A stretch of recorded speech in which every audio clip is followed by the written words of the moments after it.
코로나 시대에 지금 우리는 많은 것이 무너져 있습니다. 우리 성도들뿐만 아니라 대한민국 전 세계의 많은 이들이 삶과 생업이 무너져 있고 다들 많이 힘들어하고 있습니다. 우리 크리스찬들은 이 코로나 때문에 온전히 하나님께 예배드리지 못해 우리 신앙이나 영성마저도 점점 무너져 가고 있다는 생각을 하게 됩니다. 우리는 여기서 더 무너지지 말고 빨리 다시 회복해야 합니다. 다시 일어서야 합니다. 다시 무너져 있는 우리의 삶, 우리 생업, 우리의 신앙, 우리 가정을 온전히 다시 일으켜 세우고 우리 삶을 회복시켜 나가야 될 줄 믿습니다. 그러려면 우리가 어떻게 해야 됩니까? 여러분, 다른 방법이 없어요. 하나님의 은혜를 받으셔야 합니다. 하나님이 우리에게 은혜를 주셔야 됩니다. 우리는 그 은혜를 받아서 그 은혜로 다시 일어서야 합니다. 오직 하나님의 은혜만이 우리를 살리고 오직 하나님의 은혜만이 우리를 일으키고 회복시킬 수 있습니다. 그런데 감사하게도 우리 하나님은 우리에게 은혜를 주시는 분이십니다. 아멘. 하나님은 우리에게 그분의 은혜를 결코 아끼지 않으시는 분이십니다. 우리 하나님은 지금도 우리에게 은혜 베풀기를 원하고 계십니다. 그런데 문제는 하나님이 은혜를 주시는데도 그 은혜를 받지 못하는 인생, 그런 인생들이 있다는 거예요. 저를 비롯한 많은 이들이 하나님의 은혜를 원해요. 여기 있는 예배드리러 오는 성도들 중에 하나님의 은혜를 받고자 하지 않는 사람이 어디 있겠습니까? 우리 모두는 다 하나님의 은혜를 원합니다. 원하지만 그 은혜를 받지 못한다는 게 안타까운 거예요.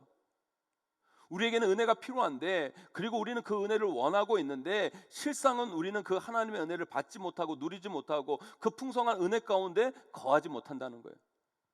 그 왜 그럴까요? 무슨 문제일까요? 왜 그런 일들이 벌어질까요? 저는 가끔 이 백종원의 골목식당이라는 프로그램을 봅니다. 그게 무슨 프로그램이냐면 정말 망해가는, 아니 완전 망한 골목 상권에 있는 그 식당들을 이 백종원 씨가 찾아가서 그 가게들을 다시 일으켜 세워주고 잘 되게 해서 그 골목의 상권을 살려주는 프로그램이 바로 이 백종원의 골목식당이라는 프로그램입니다. 그럼 생각해 보세요.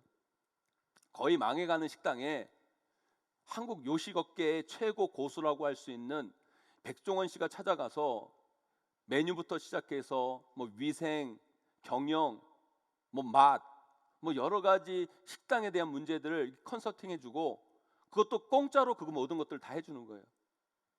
그거 얼마나 좋아요. 얼마나 큰 은혜요, 행운입니까?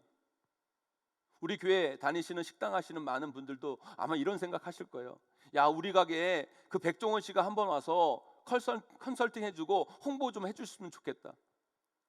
아니, 그 많고 많은 식당 중에 그 가게를 백종원 씨가 찾아온 거잖아요. 기회죠, 은혜죠. 그런데 백종원 씨가 찾아가는 그 가게들이 다 회복되고 잘 되고 좋아질까요? 제가 보니까 그 대단한 음식업계의 고수인 백종원 씨가 찾아가서 말을 해줘도 안 되는 가게들이 있다는 거예요. 진짜 백종원 씨가 찾아가서 컨설팅 해주고 방송해주면 웬만하면 돼요. 그런데도 불구하고 그 사람이 찾아가도 안 되는 식당들이 있다는 거예요. 제가 그것을 보면서 깨달은 것이 있어요. 야, 하나님이 그렇게 은혜 주시려고 하는데 안 받는 사람들이 있구나. 아무리 하나님이 그 은혜를 주려고 해도 그 은혜를 못 받아 먹는 인생들도 있구나. 하나님이 그 풍성한 은혜를 들고 그 인생의 문 앞에 서 계신데, 그리고 그 은혜를 받으면 그 인생이 달라지고 회복되고 일어나고 엄청난 축복이 기다리고 있는데 그 은혜를 못 받아 먹는 인생도 있다는 것을 우리는 알아야 된다는 거예요. 사랑하는 성도 여러분, 우리는 그런 인생 살면 안 돼요. 우리는 하나님의 은혜를 받으셔야 돼요. 그래야 살아요. 그래야 회복되고 그래야 다시 일어설 수 있고 다시 무너진 것을 세울 수 있는 거예요. 특별히 이 코로나 시대에 우리 삶에 얼마나 많은 부분들이 무너져 있습니까? 빨리 회복하셔야 돼요. 우리의 삶, 우리의 신앙, 우리의 생업, 우리 가정, 우리 자녀들, 우리 교회, 이제는 우리 삶에 무너져 있는 것들, 그 많은 것들을 다시 하나하나 일으켜 세워나가야 됩니다. 그러기 위해 다른 방법이 없어요. 하나님의 은혜를 받으셔야 돼요. 근데 문제는 우리가 그 은혜를 받을 준비가 안 되어 있다는 거예요. 하나님이 은혜를 가지고 우리 인생 앞에 서 계시는데 그 은혜를 못 받아 먹는 거예요. 그래서 정말 중요한 것을 놓쳐버리는 인생, 그 자리에서 그저 무너져버린 인생, 회복하지 못하는 인생으로 그저 서 있는 안타까운 모습이 우리의 모습이 아닌가 점검해 보셔야 된다는 거예요. 저는 오늘 말씀을 통해 여러분들과 함께 그 문제를 살펴보고자 합니다. 이 시대 무너진 우리 삶의 회복을 위해 하나님의 은혜가 절실히 필요한데, 그러기 위해서 우리에게 필요한 건 무엇인가? 우리가 하나님의 은혜를 받기 위해 어떤 모습으로 나가야 하는지, 우리에게 정말 어떤 마음과 태도와 어떤 모습이 우리에게 필요한지 여러분들과 함께 말씀의 은혜 나누기를 원합니다. 무너진 삶의 회복이 필요하고 여러분의 삶과 신앙, 생업, 가정을 다시 일으키고 싶으신 분들이 여기 계시다면 오늘 말씀 잘 들으셔서 여러분 인생의 문 앞에 그 풍성한 은혜를 들고 서 계시는 그 놀라우신 주님의 은혜를 반드시 받아 누리실 뿐만 아니라 그 은혜로 다시 여러분의 삶을 회복하고 일으키시는 저와 여러분, 우리 용인제일교회 귀한 성도님들 다 되시기를 주님의 이름으로 간절히 축복합니다. 제가 여러분 결론적으로 말씀드리면요, 우리가 하나님의 은혜를 받기 위해서는 우리 모두는 은혜 주시는 그분 앞에서 철저히 항복하셔야 된다는 거예요. 항복해야 됩니다. 오늘 말씀에 무비보셋이라는 사람이 나와요. 무비보셋이 누굽니까? 이스라엘의 초대 왕 사울의 손자이자 다윗의 친구 요나단의 마지막 남은 아들이에요. 우리 오늘 말씀 9장 1절 말씀 함께 읽어보도록 하겠습니다. 함께 있습니다. 시작. 다윗이 이르되 사울의 집에 아직도 남은 사람이 있느냐? 내가 요나단으로 말미암아 그 사람에게 은총을 베풀리라 하니라. 다윗이 사울 가문에 사울의 남은 사람들에게 은혜를 베풀고자 합니다. 그런데 여러분 생각해 보세요. 다윗은 사울 가문에 은혜를 베풀면 안 돼요. 왜냐하면 일단 사울은요, 다윗을 죽이려고 한 사람이에요. 다윗을 원수처럼 생각한 사람이에요. 그 원수 같은 사울의 가문에 은혜를 베푼다? 이건 말이 안 되는 거예요. 여러분들을 죽이려고 한 사람이 죽고 그 자손들이 어렵게 산다고 그 가족들, 그 자손들 도와줄 수 있어요? 그거 어려운 일이에요. 그런데 그럼에도 불구하고 다윗은 그 사울의 자손들을 찾아서 그들에게 은혜를 베풀고자 하는 거예요. 그리고 또 보세요, 여러분. 예전에는요, 어떤 왕조가 무너져서 다른 왕조가 세워지잖아요. 그러면 반드시 그 앞에 있는 모든 왕족들은 다 몰살하는 게 원칙이에요. 왜요? 그들을 다 죽이지 않으면 지금 정권 잡는 왕조가 조금만 약해져도 그게 화근이 되어서 그 전 왕족 중에 한 사람이 반란 세력의 군주로 추대되어서 반란을 일으키는 경우가 많기 때문에 반드시 한 왕조가 일어나면 그 전 왕조의 모든 왕족들은 다 죽이는 게 상례예요. 보통입니다. 그게 맞는 거예요. 그런데 오늘 말씀에서 다윗은 굳이 그러지 않아도 되는데 오히려 죽여 마땅한 그 전 사울 왕조에 있었던 사람들을 찾아서 그들에게 은혜를 베풀겠다고 선언을 해요. 저는 이것이 우리를 향한 하나님의 마음이라는 생각이 들어요. 하나님은요, 굳이 우리를 사랑하실 필요가 없으셨어요. 우리에게 은혜 베푸실 이유가 하나도 없는 분이 우리 하나님이세요. 게다가 우리는 죄인이잖아요. 하나님이 제일 싫어하는 게 뭔지 아십니까? 죄예요. 우리 하나님은 그 죄하고 같이 섞일 수가 없는 분이세요. 그 하나님이 가장 싫어하는 죄를 지은 우리, 그런데 그렇게 더러운 죄인인 우리, 정말 아무짝에도 쓸모없고 오히려 하나님을 반역하고 하나님을 떠났던 그런 우리에게 굳이 하나님은 찾아오셔서 그분의 은혜를 베푸시고자 하시는 거예요.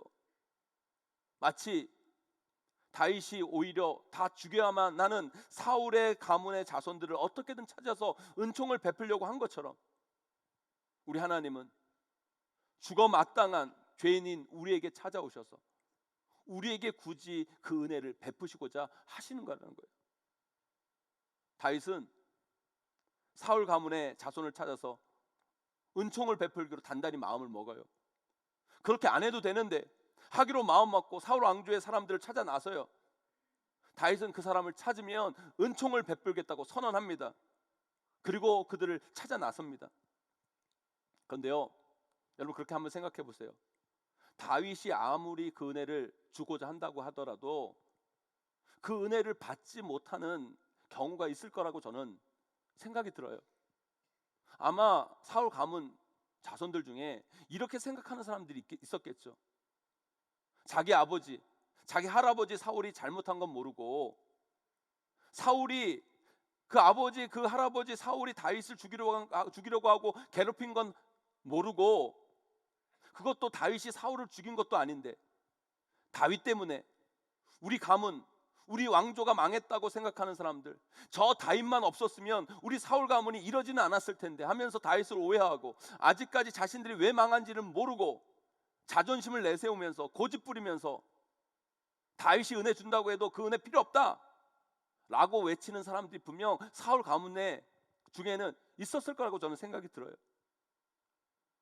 그 사람들에게는요, 다윗이 아무리 은총을 베풀어도 그 은혜는 그 사람 것이 될 수가 없었던 거예요. 근데 오늘 본문에 무비보셋을 보세요. 그가 왜 다윗의 은총을 한없이 받았는 줄 아세요?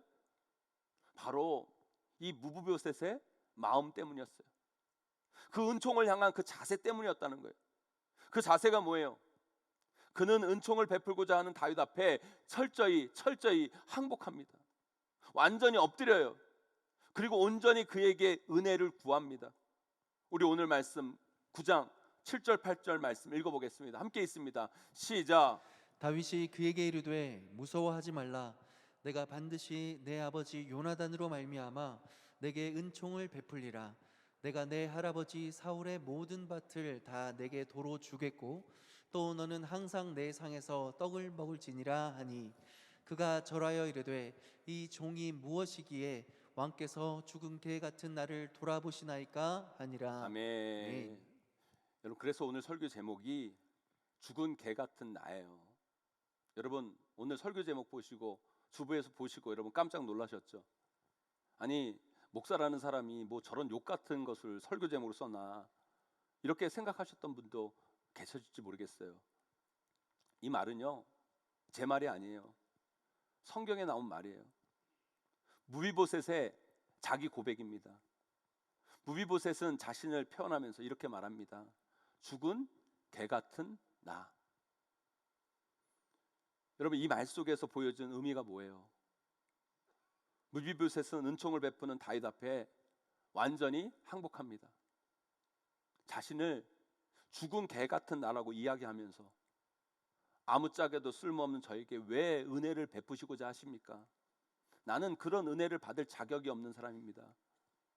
저를 어떻게 하든지 벌을 주시든지 죽이든지 은혜를 주시든지 저는 그 모든 것을 달게 받겠습니다. 그런 마음으로 자신을 죽은 개 같은 나라고 표현하면서 그 앞에 엎드립니다.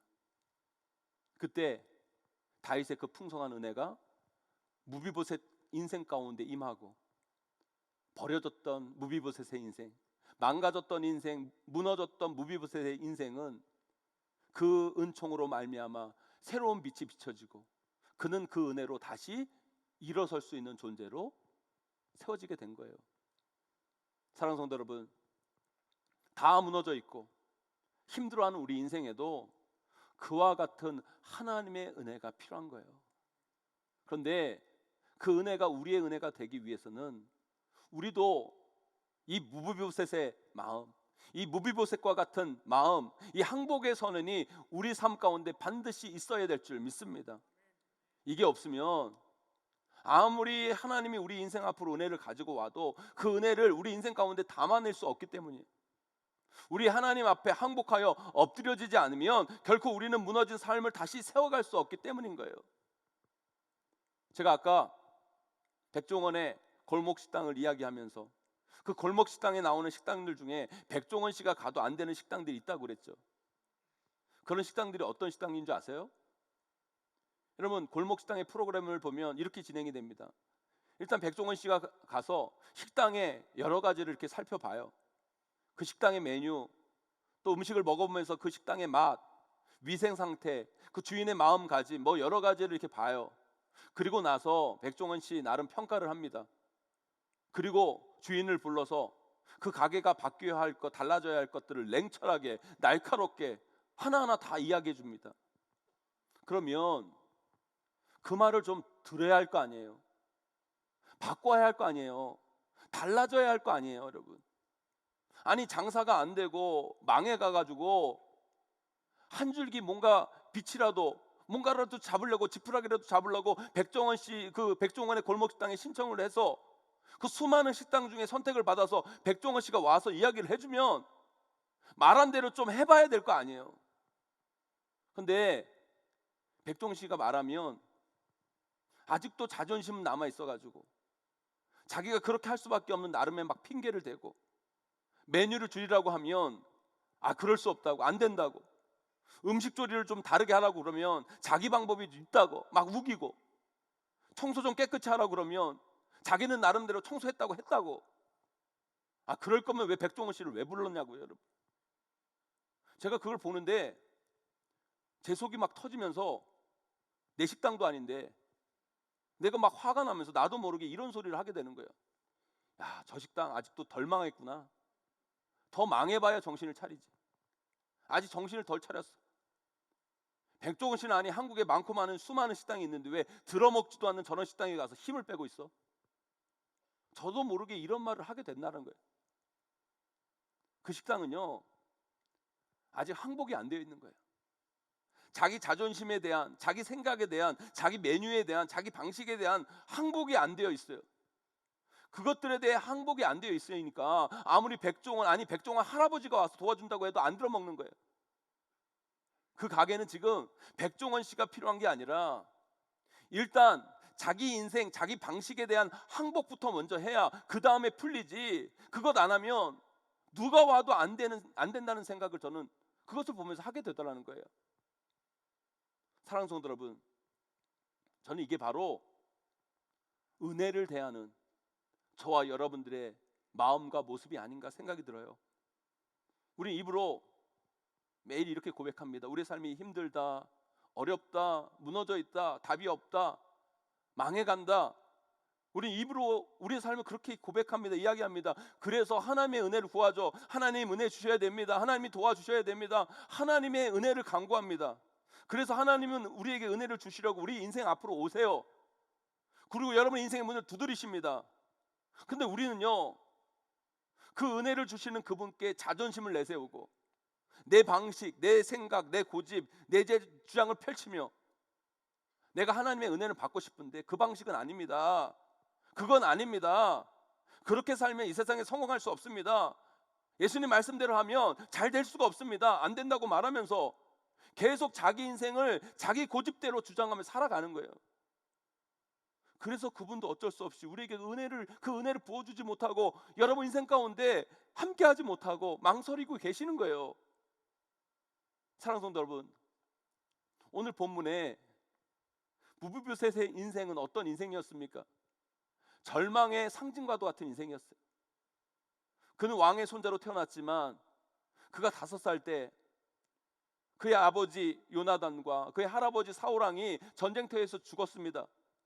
그런 위기 속에서 유모가 그를 안고 도망치다가 그를 떨어뜨려 2다리를 절룩이게 되는 장애를 또 갖게 되는 인생이 되었어요. 그리고 전 왕조가 무너졌으니까 새로운 왕조가 일어났으니까 자기가 들키면 죽을까봐 요단 동편 로드발에 숨어 지내게 됩니다. 그 로드발이라는 곳은요, 이스라엘 오지 중에 오지예요. 로드발의 뜻이 뭔지 아십니까? 목초지가 없다예요. 목초지 하나 없는, 그 푸르름 하나는 없는 그 척박한 땅에서 자신의 신분을 숨기며 도망자로 살아갔던 인생이 무비보셋의 인생이었다는 거예요. 로드발이라는 그 땅의 이름은 단지 땅의 이름뿐만 아니라 무비보셋의 그 인생 자체가 목초지가 없는, 푸르름이 없는 척박한 땅이었어요. 그의 삶의 모든 것은 다 무너져 있었어요. 가정도 무너졌고 생업도 무너졌고 자신의 몸까지 무너져 있는 그 무비보셋의 인생. 여러분, 그가 살아남을 수 있는 방법, 그가 일어나고 회복할 수 있는 방법은 오직 하나님의 은혜뿐이었어요. 하나님의 은혜만이 그를 일으키고 그를 살릴 수 있고 그의 인생을 회복할 수 있는 것이었다는 거예요. 그런데 하나님께서 다윗을 통해 하나님의 은혜를, 하나님의 은총을 그들에게 베풀고자 합니다. 그에게 베풀고자 합니다. 그리고 그 은혜를 가지고 그에게 다가오십니다. 그때 그 무비보셋의 마음은 하나님의 은혜를 담을 그릇이 되어 있었어요. 그의 삶은 제대로 그 은혜를 갈급해하고 있는 인생이었다는 거예요. 그는 자신을 이렇게 표현합니다. 죽은 개 같은 나. 자기 보고 죽은 개래요. 죽은 사람도 아니고 죽은 개라고 자기를 표현합니다. 이 말의 뜻은 두 가지예요. 하나는 나는 하나님의 은혜를 받을 자격이 없는 죽은 개 같은 인생입니다. 그렇지만 저 또한 하나님의 은혜 없이는 살 수 없는 그런 죽은 개 같은 인생입니다. 여러분, 팔복에서 첫째 복이 뭔지 아세요, 여러분? 심령이 가난한 자는 복이 있나니 천국이 저희 것입니다. 왜 심령이 가난한 자가 복이 있는 줄 아세요, 여러분? 심령이 가난해야 하나님의 은혜가 임하고 하나님의 은혜를 받는 자에게 하나님의 나라, 그 천국이 오늘 이 시간 여러분 인생 가운데 임하기 때문인 거예요. 바로 이 무비보셋의 이 고백, 죽은 개 같은 나, 이 표현이 지금 이 무비보셋의 심령이 얼마나 가난한지, 얼마나 처절하게 하나님의 은혜를 구하고 있는지, 하나님께서 보내신 다윗에게 얼마나 항복하고 매달리고 있는지를 여실히 보여주고 있는 편이라는 거예요. 우리 이사야 42장 3절 말씀 함께 읽어보도록 하겠습니다. 함께 있습니다. 시작. 상한 갈대를 꺾지 아니하며 꺼져가는 등불을 끄지 아니하고 진실로 정의를 시행할 것이며. 우리 하나님은요, 상한 갈대를 꺾지 않으십니다. 꺼져가는 등불을 끄지 않으시는 분이에요. 상한 마음, 꺼져가는 심령 가운데 은혜로 다가오시는 분이 우리 하나님의 은혜입니다. 오히려 하나님 앞에서 잘난 척, 건강한 척, 아는 척, 내가 좀 할 수 있는 척, 되는 척, 그렇게 하는 자들을 하나님은 외면할 수밖에 없어요. 왜냐하면 하나님의 은혜가 그 교만한 마음 가운데는 임할 수가 없기 때문인 거예요. 사랑하는 성도 여러분, 지금 이 예배의 자리 가운데 실패와 좌절, 절망으로 아파 힘들어 나오신 분들이 여기 계십니까? 여러분의 신앙, 여러분의 가정, 생업, 여러분의 미래, 자녀들이 다 무너져 있는 것 같아 마음이 아파 괴로워하는 분들이 혹여 이 자리에 계십니까? 주님이 지금 여러분들에게 은혜를 가지고 찾아오고 계세요. 여러분 인생의 문 앞에 그 풍성한 은혜를 들고 서 계시는 거예요. 그 은혜의 주님 앞에 우리가 해야 할 것이 뭔지 아십니까? 항복하는 거예요. 두 손 들고 항복하는 거예요. 내 생각, 내 고집, 내 주장, 내가 할 수 있다는 그 교만까지 다 십자가에 철저히 못 박고 저는 할 수 없습니다. 저는 연약합니다. 저는 부족합니다. 주님이 긍휼을 베풀지 아니하시면 나는 설 수 없습니다. 그렇게 항복하고 나아갈 때 주님의 은혜가 여러분 삶 가운데 강같이 넘치고 그 은혜가 우리를 살리고 그 은혜가 우리를 일으키고 그 은혜가 우리를 회복시킬 줄 믿습니다. 백종원의 골목식당에 나왔던 돈가스 집이 하나 있어요. 그 주인분, 이 젊은 남자분인데, 제 또래의 이 젊은 남자분인데, 이 백종원의 골목식당 나오기 전부터 정말 열심히 노력했어요. 그리고 백종원 씨가 그 실력을 인정할 만큼 그 실력도 뛰어났어요. 애썼어요. 최선을 다했어요. 그런데요, 그런데도 실패하더라고요. 안 되더라고요. 어렵더라고요. 무너지더라고요. 근데 우연한 기회로 백종원의 그 골목식당에 나오게 됐고 거기서 백종원 씨를 만나요. 근데 그 백종원 씨가 그 가게를 보고 나서 이렇게 진단을 합니다. 어떻게 진단을 하냐면 그 집 메뉴가 뭐 등심가스, 치즈가스, 뭐 이렇게 뭐 가스 뭐 하면서 뭐 카레 뭐 이렇게 하면서 메뉴가 20가지가 넘어요. 근데 백종원 씨가 그 주인에게 딱 이렇게 얘기해요. 이렇게 메뉴가 많은데 딱 2가지 메뉴만 남겨놔라. 등심가스, 치즈가스만 해라. 그리고 다 없애라. 그래요. 여러분 어떻게 보면 말이 안 되는 거잖아요. 아니 20개도 넘는 메뉴를 하던 집이 갑자기 2개만 남기고 다 없애라. 아니 안 그래도 손님이 없는데 다른 거 찾아서 오는 손님까지 못 받으면 그건 더 망하죠. 근데 백종원 씨가 딱 그래요. 그렇게 2가지 메뉴만 남기고 장사를 해라. 장사를 그렇게 하는데도 망하면 이 가게는 내가 책임질 테니까 걱정 말고 내 말대로 한번 해봐라. 근데 이 주인분이 그 전까지 수없이 망해봤거든요. 이게 마지막 지푸라기예요. 그래서 백종원 씨 말만 믿고 그 말대로 해봤어요. 결국 그 집이 대박이 나가지고요. 그 작은 매장에 손님을 받을 수가 없는 거예요.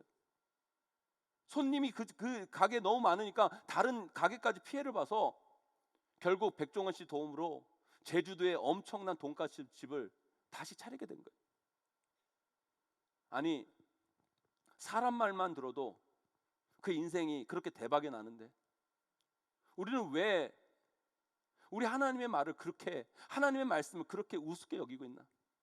하나님이 은혜 주시겠다고 그러는데, 하나님이 책임지시겠다고 그러는데 왜 자기 고집, 자기 주장, 자기 생각을 가지고 똥꼬집을 부리면서 하나님의 은혜를 발로 차버리고 있느냐? 여러분 우리는 우리 삶을 점검해 봐야 돼요. 사랑하는 성도 여러분, 하나님 앞에서 항복하세요. 빨리 항복하세요. 하나님, 저는 죽은 개 같은 인생입니다. 하나님 마음대로 하세요.